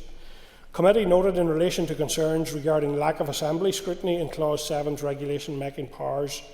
Clause 8 provides that any regulations in Clause 7 is subject to the draft affirmative assembly procedure, which affords this assembly a higher level of scrutiny over these regulations. Again, like Amendment 7, Committee advised the Department to make what is meant by the deaf community here more explicit, to ensure that at least two persons or groups are not two from the same part of the community. It is my understanding that the Minister has moved on this at Amendment 18, which again is welcomed. Amendment 18, as mentioned before in terms of consultation at Amendments 7 and 16, came after committee stage, and so committee did not consider it. This is a new clause, and we are advised by the Department that it's technical in nature, intending to bring further clarity on how the Department must consult with the deaf community, including references to part of the deaf community. They gave the example that if they need to consult on deaf-blind issues, they would not necessarily need to consult with the whole deaf community, as those issues may not be relevant to everyone. It also clarifies the Department is in particular to seek to secure input relating specifically to each of, as well as input relating generally to both of, British Sign Language and Irish Sign Language, which is an issue that was raised with committee during the scrutiny of the bill, and indeed we recommended that this be clarified in the EFM. The Department believes this additional text delivers on that, but with explicit statutory weight. Amendments 19 and 20 were requested by the committee and relate to how and when the Department reports on the impact of the legislation. Respondents broadly supported the statutory requirement for the Department for Communities to publish a report evaluating the bill's impact, viewing this as a key mechanism for accountability, reflection and identifying ongoing barriers, but raised concerns about the lack of scrutiny, detail and engagement in Clause 9 as drafted. Committee requested on that basis that the reports are laid before the Assembly at Amendment 19. Respondents highlighted that reports lack mandated consultation with the deaf community and risk becoming tokenistic unless they're accessible in BSL, ISL and English and underpinned by clear outcome-focused metrics. There was consensus that the clause should specify reporting content, performance indicators and monitoring arrangements, including measures on interpreter availability, service accessibility, deaf-blind experiences, education, employment and quality of life measures. Most respondents felt that a 5-year interval was too long, and through the evidence committee heard, it requested after the first 5-year report to allow time for the legislation to embed, as we heard from officials, that every subsequent report then would be at 3-yearly intervals, and therefore we welcome the Minister making Amendment 20. It was noted that if the clause was not commenced at royal assent or shortly thereafter, the first report would take longer than 5 years to be published, and we eagerly await the commencement of this clause very close to royal assent for this reason. Finally, Amendment 21 relates to the assembly procedure for the accreditation scheme for teachers and interpreters, and committee requested this was changed from negative to affirmative procedure based on the evidence we received during committee stage and the level of concerns raised around this issue. Committee recognised there is ongoing work with the Department and National Registers of Communication professionals working with deaf and deaf-blind people and the Register of Irish Sign Language Interpreters, but that there is currently no equivalent body for BSL-ISL teachers or tutors. Accreditation is essential for quality, consistency and public confidence and must be reflective of the North's use of both BSL and ISL with equal recognition for each. We also heard that hearing-led models risk excluding experienced deaf tutors and undermining linguistic and cultural norms. There was broad agreement that teachers and interpreters require distinct accreditation schemes with clear, accessible pathways, recognition of existing qualifications across the North, Britain and Ireland, and supportive transition arrangements for experienced tutors without formal accreditation.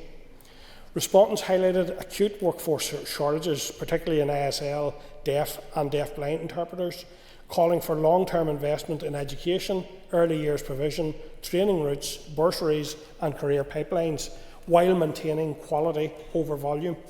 Concerns were raised about the absence of timescales and clarity on deaf-blind interpreting. There was a clear consensus that accreditation must be developed with, by and for the deaf community to raise standards while building sustainable capacity. So in conclusion, in terms of my chair remarks, Ceann Comhairle, this is a historic and a long overdue moment for the deaf community in the North. It's about fairness, inclusion and recognition. The Committee for Communities stands fully behind the bill and supports its progression through the further and final stages in this place. It is also worth noting the remarkable consultation process and committee stage process that was facilitated by committee clerks and her team that allowed proper and genuine co-production, and I think that has shown itself in what is a very well co-designed and co-produced bill. And I just say finally as Chair to all of you who have fought tirelessly for this day to come, thank you. Thank you. Your advocacy, resilience and vision have made this possible. Ceann Comhairle, now just make a few brief remarks as Sinn Féin spokesperson for communities. On behalf of Sinn Féin, I want to state how proud my party colleagues and I are to stand here today and support the Sign Language Bill at consideration stage. This bill will go a long way towards ensuring that the deaf and deafblind community can play a full and equal role here in our society. For too long, their right to access public services in their own language has been denied. Whilst I accept that many challenges remain in delivering full equality for this community, this Sign Language Bill is an important step in the right direction. Ceann Comhairle addressed much of the detail in my Chair's remarks, so I won't repeat those now, but I do want to reiterate my thanks to the community for their input into the committee stage. This is their bill, and so it was entirely appropriate that we took the time at committee stage to hear as many views as possible and to shape this legislation according to their needs.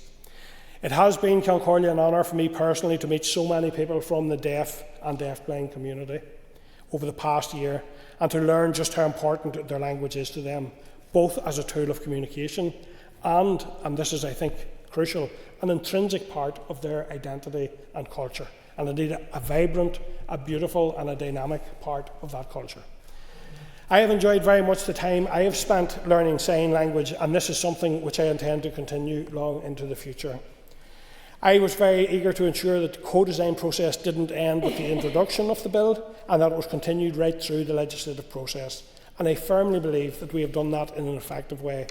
And our example of best practice can and should be replicated in other scrutiny committees going forward. Ceann Comhairle, co-design works, and this bill is an example of what can be achieved when co-design is done in the correct way. Ceann Comhairle, and Mark Durkin. Thank you very much, Mr. Speaker. The Minister and the Chair have outlined succinctly and comprehensively the rationale, purpose and function of each individual amendment here before us in Group 2. They all do tie in together to improve and strengthen the legislation. The majority of them, as has been outlined, are really the fruits of a thorough, a robust and a constructive committee stage. Again, the Chair has described in detail the deliberations of the committee that were the genesis of many of these amendments, and I'll spare members and those watching the repetition of all of that. As earlier indicated, the SDLP support this important but overdue bill and welcome and support all of these amendments. We look forward to the bill's progression through the Assembly process and its ultimate impact on the ground, opening doors, affording opportunities and enshrining equality. Pam Cameron. Thank you, Mr. Speaker, and I rise to support the Sign Language Bill at consideration stage. And at this point, I just wanted to put on record my thanks to both the Minister and indeed the Chair of the Committee for outlining so well the work of this piece of legislation as it has made its way through committee. It is important to note that it was a complex, sensitive piece of legislation, and that this Assembly, I think, has done itself proud in ensuring that those who were most important within this conversation were very much heard, and that we were able to hear them. That was the deaf community, and the work that's gone in by this House to facilitate that, I think, has been phenomenal and is a great example, I think, for going forward. So this is clearly a very important piece of timely legislation, and we are so glad to see it today making its way through this chamber. It's about recognition, it's about respect, and most importantly, it's about improving the everyday lives of people across our communities who rely on both British and Irish Sign Language. For many in the deaf community, barriers still exist in accessing services, information and opportunities that others can often take for granted. This bill represents a clear and meaningful step towards addressing those barriers. It places a duty on government not simply to acknowledge sign language, but to actively promote it and to consider the needs of those who use it. And that matters, Mr. Speaker. I want to place on record my appreciation to the Minister for Communities. The Minister has approached this legislation in a thoughtful, measured and a constructive way, and it's clear that there has been genuine engagement with stakeholders and a willingness to listen throughout the process. I also want to acknowledge and thank the departmental officials for their work in bringing this legislation forward and supporting its progression through the Assembly. I know that has gone on over many years, and that is greatly appreciated. The Minister's amendments brought forward reflect that approach, and they strengthen the bill. They provide clarity and they ensure the legislation is workable and deliverable in practice. Crucially, they do so without losing sight of the original purpose of the bill, and that is a right balance to strike. This is not legislation for the sake of legislation. It is focused, it is proportionate, and it is grounded in what will make a real difference. I also think it's important to recognise that this bill does not exist in isolation. It sits within a wider context of how we support people, how we remove barriers, and how we ensure that services are accessible to all. What this bill does provide is a strong foundation on which we can continue to work. It recognises sign language as an integral part of our society. It places a responsibility on departments to reflect that in how they operate. Mr. Speaker, there will always be calls, of course, to go further, and that is the nature of any legislation, but it's important that we proceed in a way that is evidence-based, that is sustainable, that ensures delivery. The Minister has made it clear that where further work is needed, it will be taken forward in a practical and measured way. That is the responsible approach, particularly in the current financial climate. But what we have before us today is a bill which is clear in its intent and realistic in its delivery. It is a bill that has been carefully developed, properly scrutinised and broadly supported. Above all, it's a bill that sends a clear message to the deaf community that their language, their culture and their voice are recognised and valued. For those reasons, I am pleased to support the bill at this stage, and I look forward to seeing it progress further. Thank you, Mr. Speaker. Robbie Butler. Thank you, Mr. Speaker. I rise to speak on Group 2, which is the consultation functions, reporting and indeed assembly control. And these amendments that are captured within Group 2 are really about how the bill will operate in practice, how decisions are made and how people are engaged, and crucially how the Assembly holds that process to account. Amendments 6, 7 and 8 we believe will strengthen consultation requirements, and that has to be welcomed. Engagement, though, must be meaningful, ongoing and not just a tick box exercise. Amendments 13 through to 16, which move from consultation with one person or group to two or more, are sensible. They reduce the risk of engagement being too narrow or dominated by a single perspective. That said, numbers alone are not enough. What matters is that the engagement reflects the diversity of experience within the deaf community. Amendment 17, Mr. Speaker, provides further clarity around those who are representative or cognizant of those views. That flexibility we believe to be helpful, but it will need to be applied carefully to ensure that it works as intended and indeed in practical practice. Amendment 18 is a significant addition. It places a clear requirement on how engagement is carried out, and in particular recognises the need to reflect both British and Irish Sign Language. That reflects the reality here and strengthens the bill, we believe. Amendments 19, 20 and 21 continue that theme, reinforcing the need for consultation to reflect different parts of the deaf community. And the principle, Mr. Speaker, is sound. The key will be consistent and meaningful delivery, which we will be mindful to keep an eye on. Amendments 9 to 12 strengthen Assembly oversight by moving key powers to the affirmative procedure. That is a positive step and one to be welcome, and ensures that regulations are properly scrutinised and approved. The changes to Clause 9 requiring reports to be led before the Assembly and reducing the reporting period from 5 years to 3 are also welcome and should help us to refine, review and improve. They have the potential to improve transparency and help maintain momentum and hopefully garner the confidence of the deaf community. Similarly, the amendment to Clause 10 applying the affirmative procedure is an important safeguard.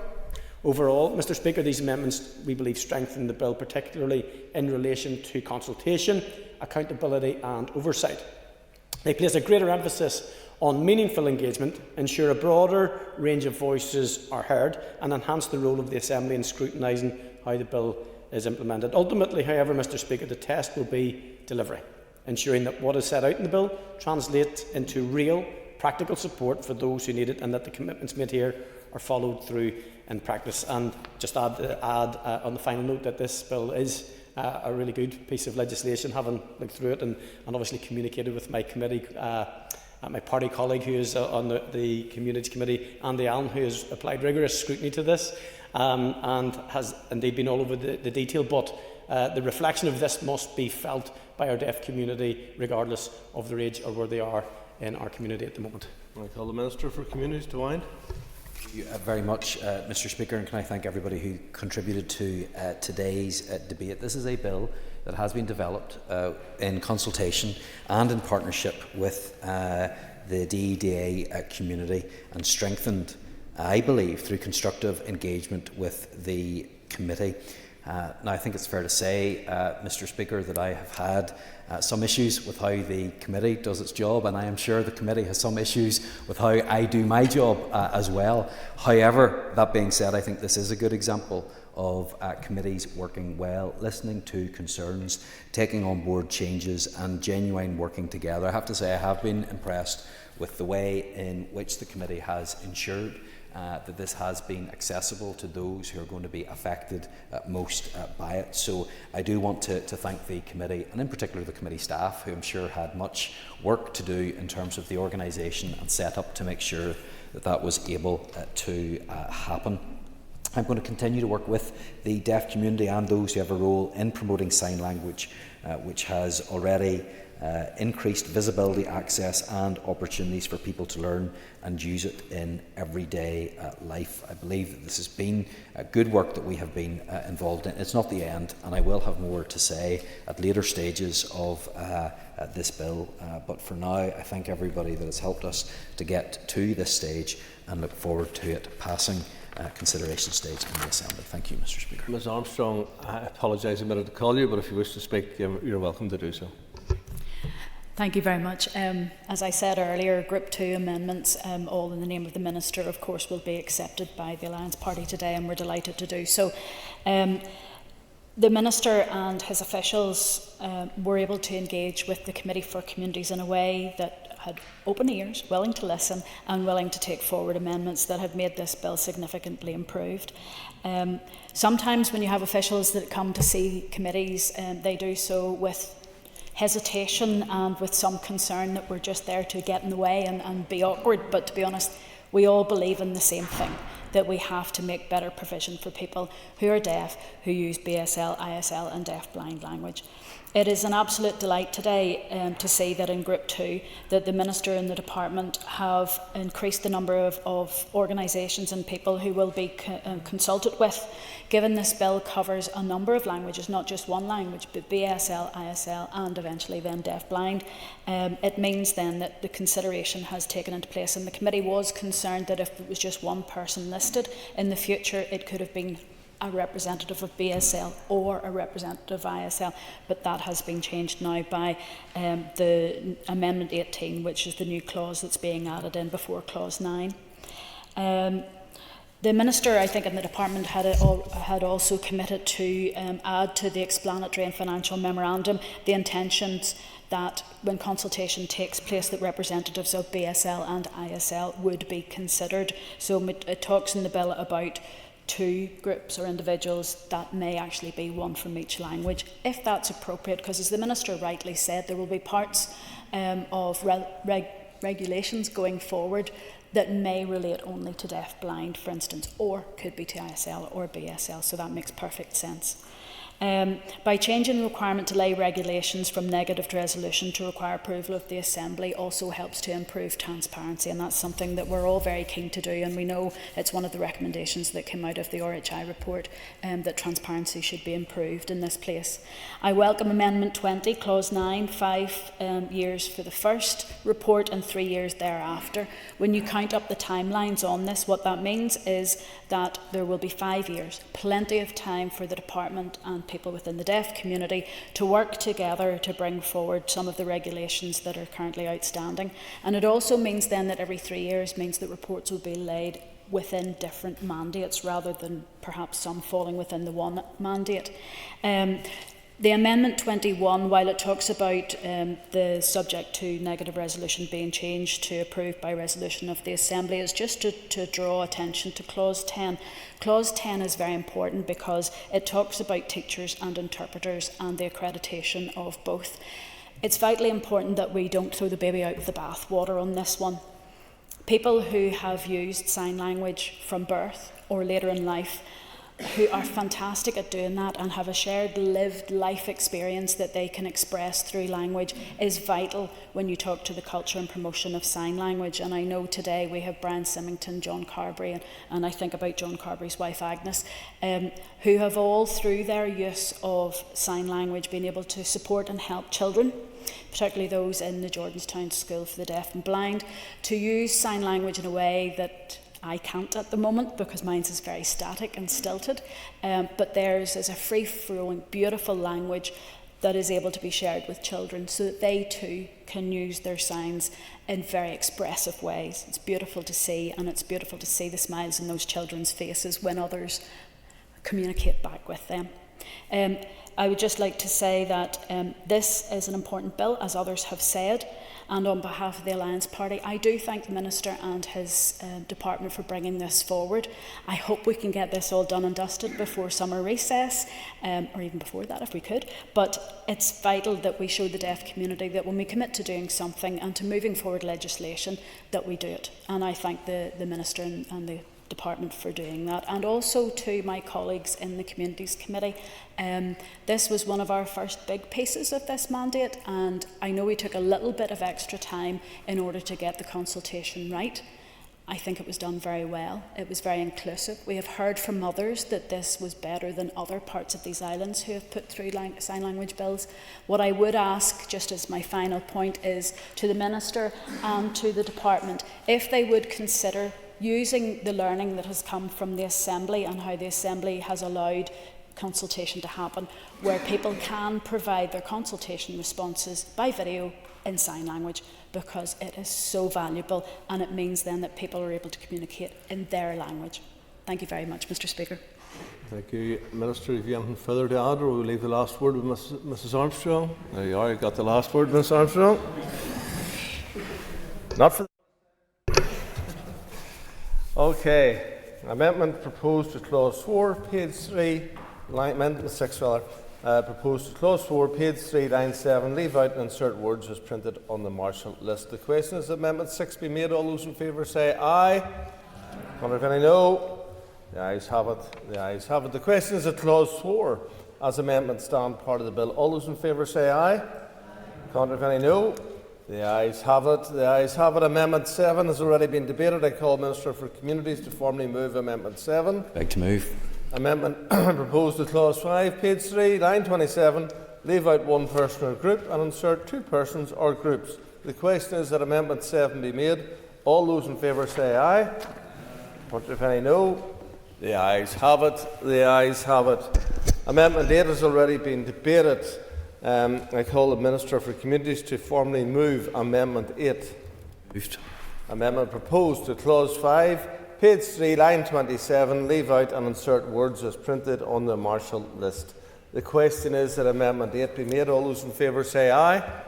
Contrary if any no. The ayes have it. The ayes have it.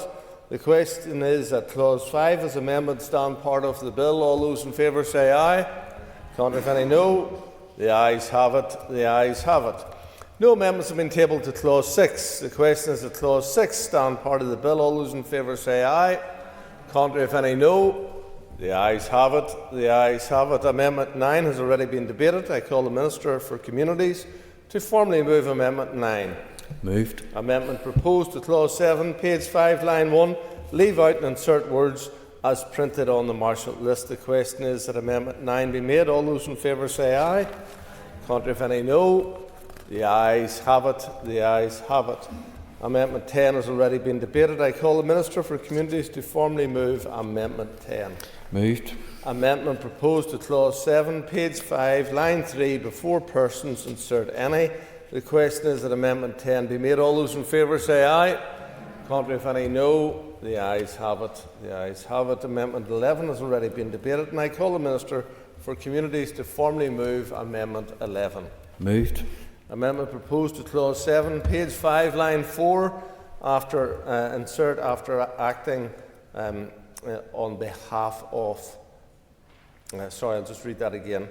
After acting, insert on behalf of. The question is that Amendment 11 be made. All those in favour say aye. Contrary, if any, no. The ayes have it. The ayes have it. Amendment 12 has already been debated. Call the Minister for Communities to formally move Amendment 12. Moved. Amendment proposed to Clause 7, page 5, line 5. After functions, insert on behalf or. The question is that Amendment 12 be made. All those in favour say aye. Contrary, if any, no. The ayes have it. The ayes have it. Amendment 13 has already been debated, and I call the Minister for Communities to move formally Amendment 13. Moved. Amendment proposed to Clause 7, page 5, line 15. After relevant, insert material or. The question is that Amendment 13 be made. All those in favour say aye. Contrary, if any, no. The ayes have it. The ayes have it. Amendment 14 is already debated. I call the Minister for Communities to move formally Amendment 14. Moved. Amendment proposed to Clause 7, page 5, line 18. Leave out person or group and insert persons or groups. The question is that Amendment 14 be made. All those in favour say aye. Contrary, if any, no. The ayes have it. The ayes have it. Amendment 15 has already been debated, and I call the Minister for Communities to move formally Amendment 15. Moved. Amendment proposed to Clause 7, page 5, line 18. After behalf, insert or in the interests. The question is that Amendment 15 be made. All those in favour say aye. Contrary, if any, no. The ayes have it. The ayes have it. The question is that Clause 7 as amended stand part of the bill. All those in favour say aye. Contrary, if any, no. The ayes have it. The ayes have it. Amendment 16 has already been debated, and I call the Minister for Communities to formally move Amendment 16. Moved. Amendment proposed to Clause 8, page 5, line 27. Leave out one person or group and insert two persons or groups. The question is that Amendment 16 be made. All those in favour say aye. Contrary, if any, no. The ayes have it. The ayes have it. Amendment 17 has already been debated, and I call the Minister for Communities to formally move Amendment 17. Moved. Amendment proposed to Clause 8, page 5, line 27. Leave out and insert words as printed on the marshal list. The question is that Amendment 17 be made. All those in favour say aye. Contrary, if any, no. The ayes have it. The ayes have it. The question is that Clause 8 as amended stand part of the bill. All those in favour say aye. Contrary, if any, no. The ayes have it. The ayes have it. Amendment 18 has already been debated, and I call the Minister for Communities to formally move Amendment 18. I beg to move. The amendment proposed before Clause 9 insert new Clause 8a, Department's manner of engagement. The question is that Amendment 18 be made and the new clause be added to the bill. All those in favour say aye. Contrary, if any, no. The ayes have it. The ayes have it. Amendment 19 has already been debated, and I call the Minister to formally move Amendment 19. Moved.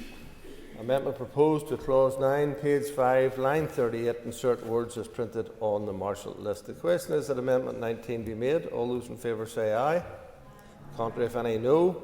The ayes have it. The ayes have it. Amendment 20 has already been debated, and I call the Minister for Communities to formally move Amendment 20. Moved. Amendment proposed to Clause 9, page 6, line 4, leave out 5 and insert 3. The question is that Amendment 20 be made. All those in favour say aye. Contrary, if any, no. The ayes have it. The ayes have it. The question is that clause 9 as amended stand part of the bill. All those in favour say aye. Contrary, if any, no. The ayes have it. The ayes have it. Amendment 21 has already been debated, and I call the Minister for Communities to formally move Amendment 21. I beg to move. Amendment proposed to clause 10, page 6, line 25. Leave out and insert words as printed on the marshal list. The question is that Amendment 21 be made. All those in favour say aye. Contrary, if any, no. The ayes have it. The ayes have it. The question is that clause 10 as amended stand part of the bill. All those in favour say aye. Contrary, if any, no. The ayes have it. The ayes have it. Amendment 22 has already been debated, and I call Kelly Armstrong to move formally Amendment 22. Moved. Amendment proposed to clause 11, page 6, line 33. Leave out who normally use and insert who will benefit from using. The question is that Amendment 22 be made. All those in favour say aye. Aye. Contrary, if any, no. Clear the lobbies. The question put in 3 minutes.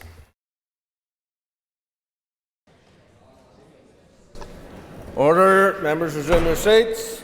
The question is that Amendment 22 be agreed. All those in favour say aye. Contrary, if any, no. Do we have tellers? Order.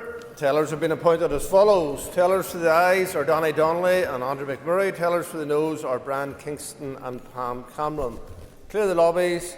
The Assembly to divide. Ayes to my right, noes to my left.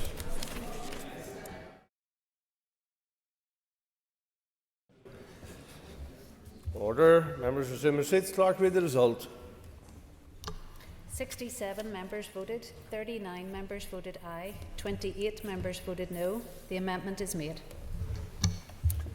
The amendment was made. The amendment was made. The question is that clause 11, as amended, stand part of the bill. All those in favour say aye. Contrary, if any, no. The ayes have it. The ayes have it. No amendments have been tabled to clause 12. The question is that clause 12 stand part of the bill. All those in favour say aye. Contrary, if any, no. The ayes have it. The ayes have it. Clause 13. No amendments has been tabled to clause 13. The question is that clause 13 stand part of the bill. All those in favour say aye. Contrary, if any, no. The ayes have it. The ayes have it. No amendments have been tabled to clause 14. The question is that clause 14 stand part of the bill. All those in favour say aye. Contrary, if any, no. The ayes have it. The ayes have it. No amendments have been tabled to clause 15. The question is that clause 15 stand part of the bill. All those in favour say aye. Contrary, if any, no. The ayes have it. The ayes have it. The question is that the long title be agreed. All those in favour say aye. Contrary, if any, no. The ayes have it. The ayes have it. That concludes the consideration stage of the Sign Language Bill. The bill stands referred to the Speaker. Can I offer my personal congratulations to the Assembly, the Committee and all the members involved in bringing forward this particular piece of legislation. I think it's really important that we've done that, so well done to everyone. If you take your ease to move to the Hospital Car Parking Charges Bill.